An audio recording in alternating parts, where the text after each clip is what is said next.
lại những cái điều mà những cái thông tin mới nhất mà công ty cập nhật cho mọi người nhé. Content here. As you know, we have a full products and và trước tiên thì tôi muốn chia sẻ với tất cả các leader ở đây là về cái việc công ty update về sản phẩm ở trong văn phòng của chúng ta. Focusing on the company update because there are changes and then there are fundamental changes. Và hôm nay tôi muốn đề cập nhấn mạnh đến cái việc mà công ty đã update cho tất cả chúng ta có một số điều thay đổi ở trong văn phòng. Fundamental check so many other areas of your business, so many other areas of the world. A lot of new opportunities will open up once you make a fundamental change. Chúng ta đang chuẩn bị chào đón rất là nhiều cái cơ hội để dành cho tất cả mọi người. We were launching basically in one page the full business model that has been unveiled now. So, if we can go ahead and see the next slide. I want to do one thing before I go into this. I did this at the event in the Atlantic.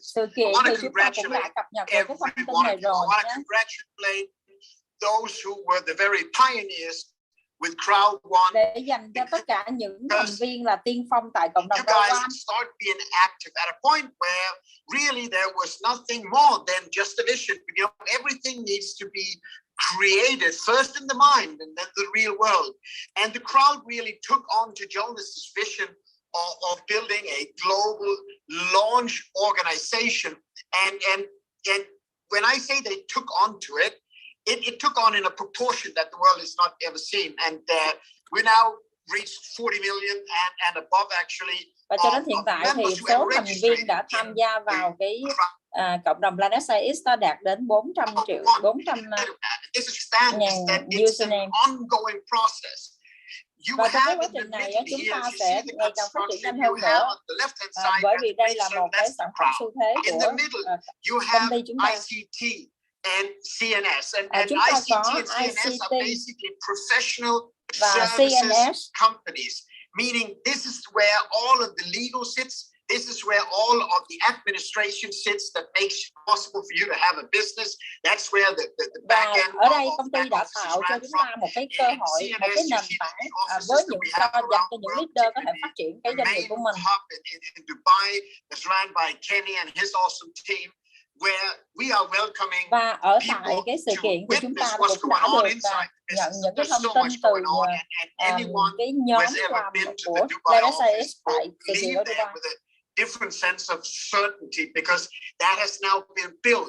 I mean, just 9 months ago, this was the vision. As I joined, trong vòng 9 tháng mà thôi thì đội cái team của Planet Science đã tạo ra một cái nền tảng cực kỳ tuyệt vời dành cho tất cả chúng ta tại đây. The new thing here. The new image that you see on the right-hand side of the screen where it says investment company, that's the new tier.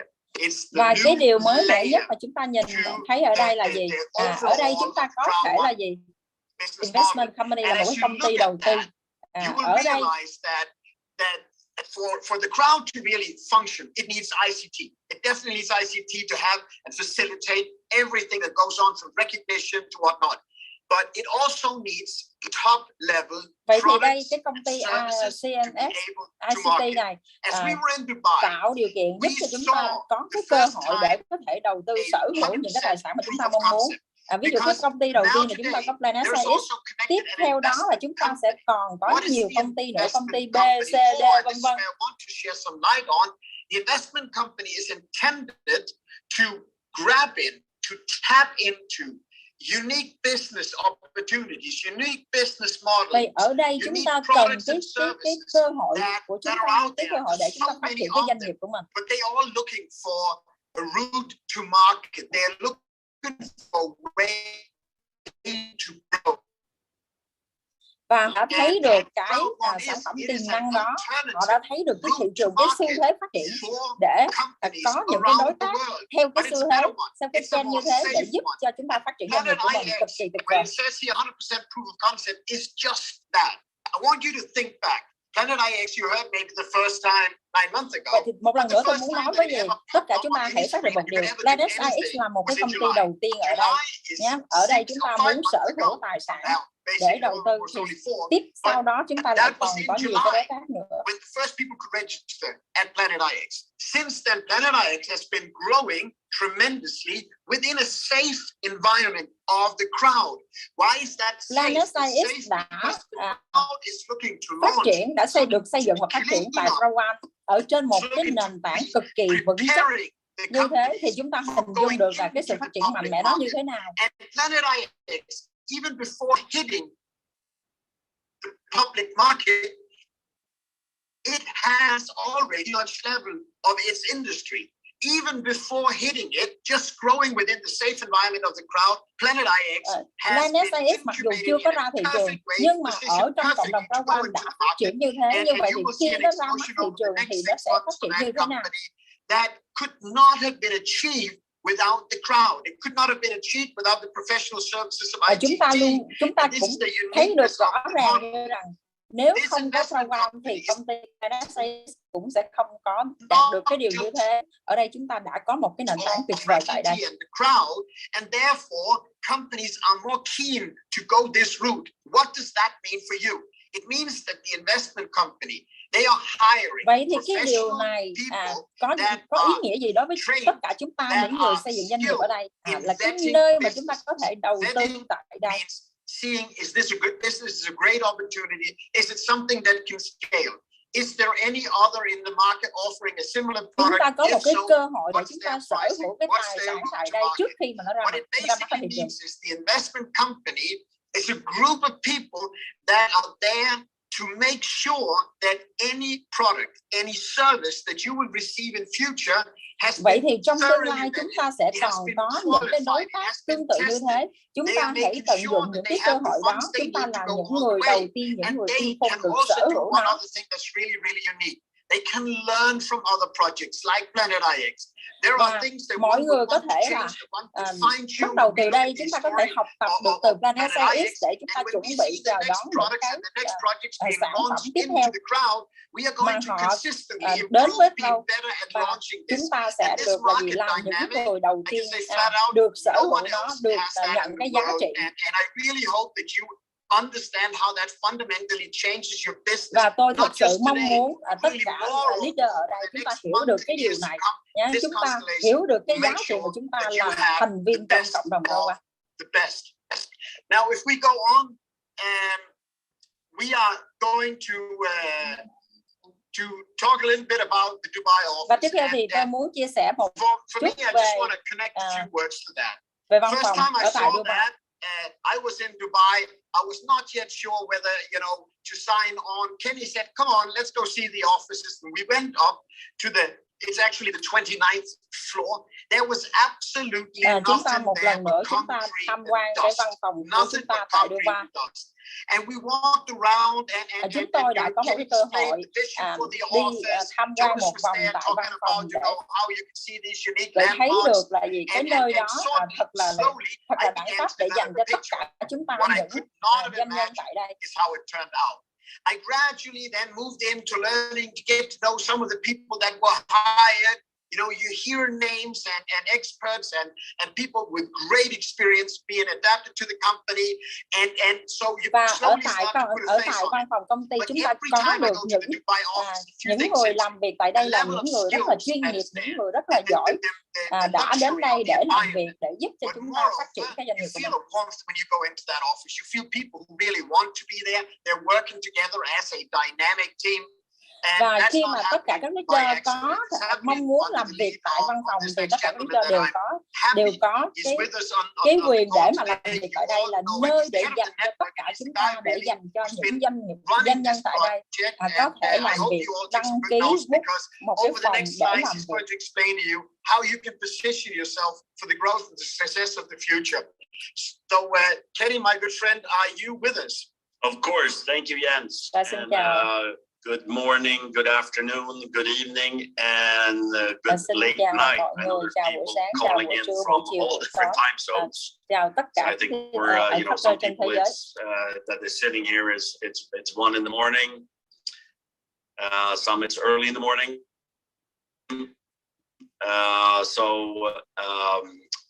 I guess that's a big challenge, being, that global. But it's amazing to see people from every single time zone there is. Thật là tuyệt vời khi chúng ta có mặt tại đây, chúng ta được gặp gỡ nhau, tất cả mọi người trên toàn cầu này. We'd like to say that we have had an amazing event. Tôi có thể nói một điều là gì, chúng ta có một cái sự kiện cực kỳ là tuyệt vời, ngoài mong đợi. Why I say that again, that was recognized on the director level or higher. Và chúng ta đã có những cái phần là gì, tưởng thưởng cho những cái leader thành công từ director trở lên. During the last months in the company. Now, in the Dubai office, of course, prior to the event, we had a lot of, members visiting the office the first couple of months. Tại văn phòng ở Dubai, chúng ta đã chào đón rất là nhiều leader có mặt tại đây, mọi người đến tham quan và mọi người đến đó để đăng ký làm việc, chia sẻ với mọi người. And I will, add to that in these times when travel is not as easy. I think we move forward a bit, and that number will be 10,000, 20,000 and growing. We've had a lot of members being in the office, visiting the office during the event, before the event, after the event. It's been really exciting to see people trước sự kiện, trong sự kiện và sau sự kiện, chúng ta văn phòng chúng ta đã chào đón rất là nhiều leader đến đây để tham quan và làm việc tại đây. From Africa, South Africa, so many different markets, Europe, all over chúng the ta world, có Asia, rất là nhiều thị trường từ châu Phi, châu Mỹ, vân vân, châu Âu, vân vân, châu Á, chúng ta có đầy đủ tất cả các cái thị trường. Building their business. And that's what it's about. So congratulations to everybody. Và một lần nữa tôi muốn chúc mừng, gửi lời chúc mừng đến tất cả các leader đã xây dựng cái doanh nghiệp của mình với CROWD1. Some promotions and the focus you should be having is that we actually have. Và sau đây thì tôi muốn đề cập đến cái việc và cái chương trình khuyến mãi của công ty để làm gì chúng ta thấy được và đây là cái cơ hội để chúng ta tập trung phát triển doanh nghiệp của mình. So we actually, there's a few members that have been behind on 14 days. Và về cái việc mà nhận cái tiền hoa hồng, tiền thưởng tại đây thì chúng tôi rất là vui mừng và đã làm việc hết sức mình để có thể chi trả đúng thời gian, đúng thời hạn trong khoảng 14 ngày, trong vòng 14 ngày. Within 14 days. The finance and IT are working closely to make sure that everything keeps on that level. Và bộ phận tài chính đã thực hiện, đã nghiêm túc thực hiện cái điều này, đã tất cả các leader đã được nhận cái khoản hoa hồng của mình trong vòng 14 ngày. We have some fantastic promotions there. Và sau đây là cái phần chương trình khuyến mãi của chúng ta. People that's new in the company. The epic promotion, and the reason I want to talk a little bit about it because it's actually the most successful promotion there has been in this industry ever. In over 50 years. And some will say, well, you already have that. Cái chương lần đầu tiên duy nhất trước bây giờ chưa có công ty nào có được cái chương trình này. So it is a way for you to build your business. Vậy thì đây là cái cơ hội vàng để dành cho tất cả các doanh nhân tại đây chúng ta xây dựng cái doanh nghiệp của mình. Chỉ với 190 euro là chúng ta nâng cấp một cái ID của mình từ cái Titan Gold lên để chúng ta nhận được cái chương trình khuyến mãi này. It's an awesome tool to build momentum in your team. So this is available for all members. Vậy thì đối với những cái make sure to kick off. Chúng ta phải bảo đảm cái điều này, cái thông tin này đến với tất cả các cộng đồng, những thành viên trong tổ chức của mình. Và chương trình này kéo dài cho đến khi nào? Cho đến ngày 3 tháng Giêng 2022. With this company, I mean, last year was tremendous, 2020. Even in what you call lockdowns and so on. 2021. Chúng ta biết đấy, trong cái năm 2020 và 2021 là cái năm mà chúng ta gặp phải Covid, chúng ta bị lockdown, rất là nhiều công ty bị như thế. Nhưng chúng ta đã nỗ lực làm hết sức mình và hôm nay chúng ta nhận được cái giá trị đó. Charge promotion, which means that và với cái supercharge single member actually get a 30% rank booster. Thì để đạt được cái cái phần khuyến mãi này thì chúng ta làm gì? chúng ta sẽ được tặng 50% số điểm nhé, tặng được 50% số điểm để chúng ta được nâng cấp, tính điểm nâng cấp. Bình thường trước đây là chúng ta được bao nhiêu, được 30% nha, được 30%, nhưng hôm nay với cái chương trình promotion này chúng ta được là tặng thêm 50% và nó cũng có giá trị thời hạn cho đến ngày 3 tháng Giêng 2022. Vậy thì chúng ta tập trung để chúng ta được nâng cấp, được lên level, chúng ta đạt được director 1 sao, 2 sao, 3 sao hoặc là chủ tịch 1 sao, 2 sao, 3 sao. So take this opportunity. There's also a new titanium promotion package, rank booster 50%. Now, this one is actually a package. Với cái chương trình này thì chúng ta được tặng thêm 50% số điểm. Mãi cho đến là ngày 1 tháng 3 2022. Với số tiền là bao nhiêu? Với số tiền là 1.099 euro cho bất kỳ cái gói này. Until the 3rd of January, so you have all this month. You have 32 days, 30. Vậy thì chúng ta còn khoảng là 31 ngày, hơn 31 ngày nữa. Và chúng ta hãy tận dụng cái chương trình này để chúng ta là được nâng cấp, chúng ta được lên level, để chúng ta nhận được cái giá trị thặng dư hàng tháng tại đây. Click rank booster, upgrade. Thì ở đây chúng ta đang nhập vào cái tài khoản của chúng ta, vào cái văn phòng của chúng ta. Nếu chúng ta đang sở hữu là cái gói Builder hoặc là Titanium Bronze thì chúng ta chỉ cần nâng cấp với 199 euro.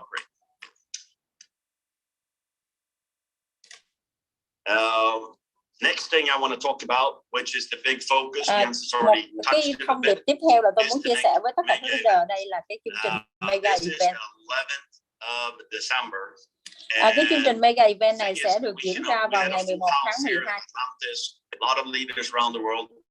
Unfortunately, some of the top leaders couldn't travel, but a big part of the core team. Cái sự kiện vừa rồi ở tại Atlantic thì tất cả các một số leader đã có ở đó, nhưng không phải là tất cả. Every single level and a lot of directors, the company is growing.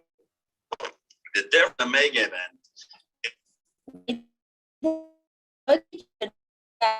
Event hãy bảo đảm tất cả chúng ta tham dự để cùng đầy đủ.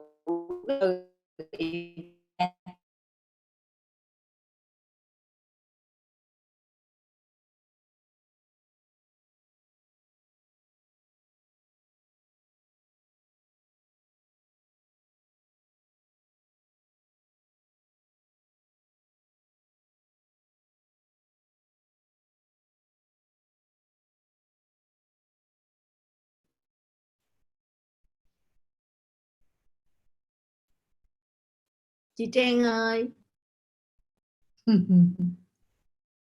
Màn này và một số thông mới nhất và những cái thông tin cực kỳ là nóng từ Planet X, cũng như là tin tức mới nhất từ Mr. và những cái chương trình promotion chắc chắn là không thể thiếu. Và chúng ta còn nhận được nhiều thông tin hơn nữa tại cái mega event này. Vậy thì chúng ta hãy bảo đảm rằng tất cả các thành viên trong cái đội nhóm của mình hãy nhận được cái vé để chúng ta có mặt tại cái mega event. You are building your crowd within the crowd. You build one crowd and get paid on multiple opportunities. I'll say that again. You're building one crowd and you get paid on multiple opportunities. Now the company will be launching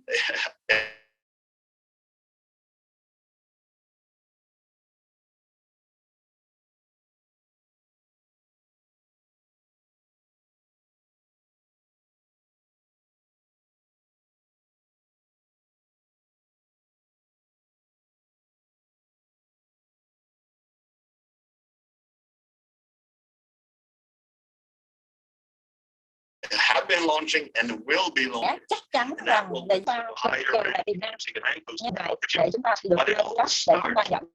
Hôm nay là một tháng nữa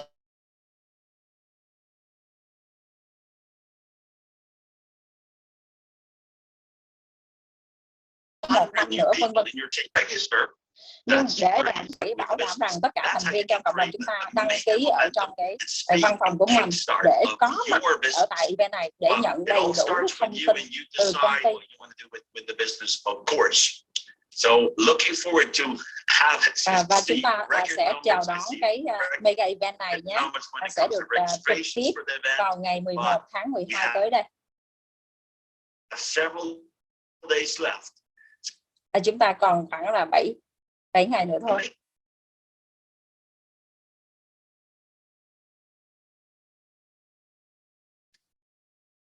So make sure the business that you are upline but you're there. Chúng ta hãy bảo đảm rằng tất cả thành viên trong tổ chức của chúng ta có mặt, có vé và sẽ có mặt ở tại đây.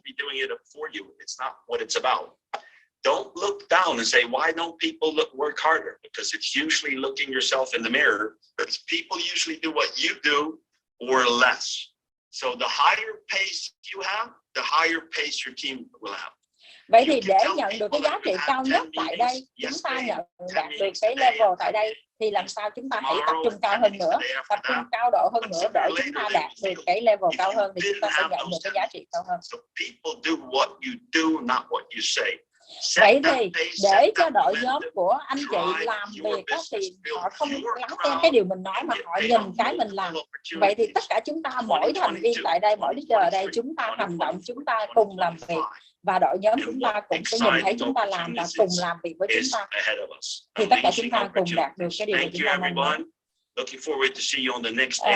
Cảm ơn tất cả các teacher, cảm ơn tất cả mọi người đã lắng nghe. Xin chào tất cả mọi người, chào. Yes, cảm ơn tất cả mọi người, cảm ơn mọi người rất là nhiều.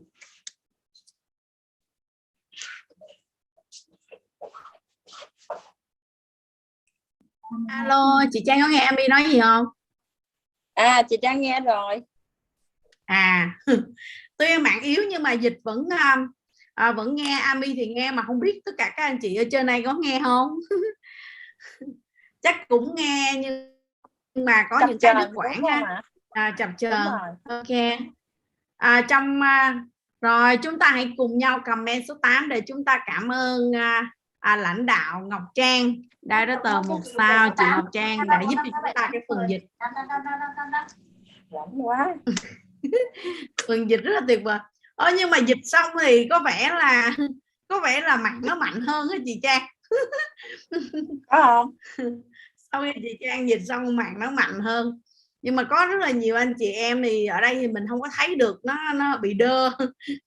Bị đơ, không biết mọi người có nhìn thấy Ami và chị Trang không?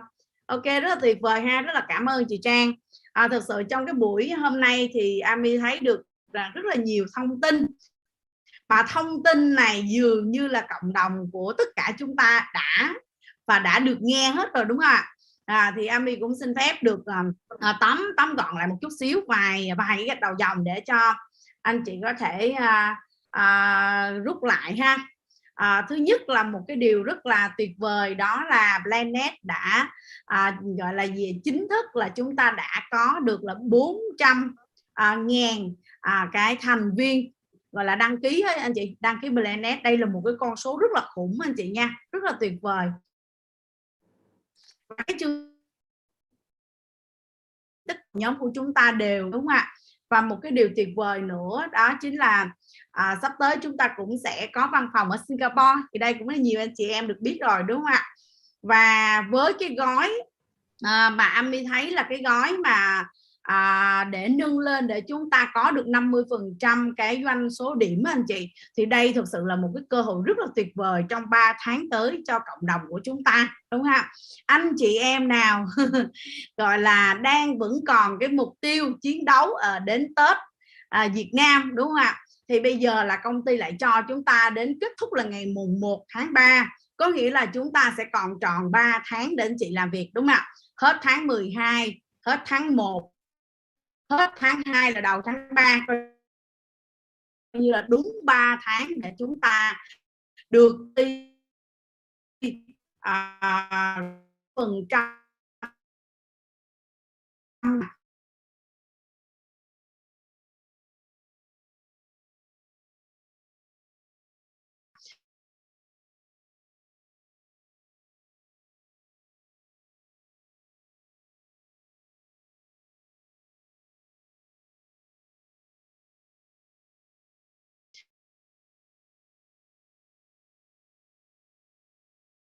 càng tốt. Là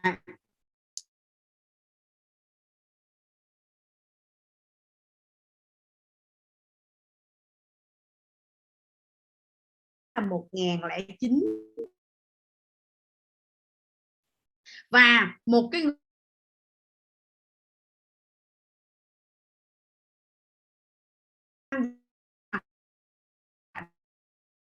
đây và họ cũng được cái lát rồi. Ok, mạng bị lát nhưng mà mình cũng ráng nói. Không biết là chị Trang ở bên đó có nghe không? Cũng nghe hơi hơi ha. Thì rồi, ok, tuyệt vời. Rất là cảm ơn tất cả các anh chị có mặt trong buổi hôm nay.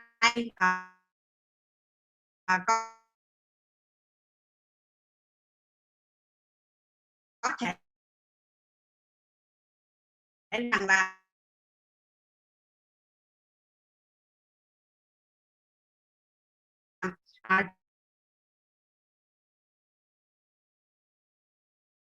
rằng là chút xíu là sẽ nói